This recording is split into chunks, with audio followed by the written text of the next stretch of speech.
একজন মেয়েদের পার্সোনাল জিনিসপত্র নিয়ে মার্কেটিং করতেছে, একমাত্র ট্রেন্ডে থাকার জন্য, ভিউর জন্য, পরিচিতির জন্য সে এই ব্যবসা করতেছে।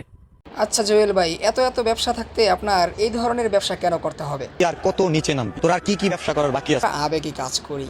তখন আমার আবেগে কাজ করে। কেউ চ্যালেঞ্জ নিলে আমার সাথে নিতে পারেন। এরা ট্রেন্ডে থাকার জন্য যা খুশি করতে পারে। আচ্ছা বিনোদন ভাই, আপনি একটু বলুন তো সে ইতিপূর্বে কি কি ব্যবসা করেছে? ব্যবসা করতে করতে ভিউ ব্যবসা, আবেগ ব্যবসা, ভালোবাসার ব্যবসা, টাহার ব্যবসা, তেল ব্যবসা, সাপ্লিমেন্ট ব্যবসা, ওজন বাড়াই না সাপ্লিমেন্ট, ওজন কমাই।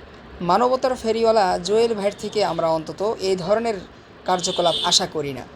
মানবতার ফেরিওয়ালা থেকে মানবতার ব্রাওয়ালা হিসেবে আত্মপ্রকাশ করেছেন। তো চলুন একটু ডাব খাওয়া যাক। Herbal Jewel, no no no no, মানবতার বেরাওয়ালা Jewel. This is the perfect name of Jewel ভাই। তা বাবা জুয়েল ভাই, আপনার উচিত এই ধরনের কার্যকলাপ থেকে নিজেকে বিরত রাখা।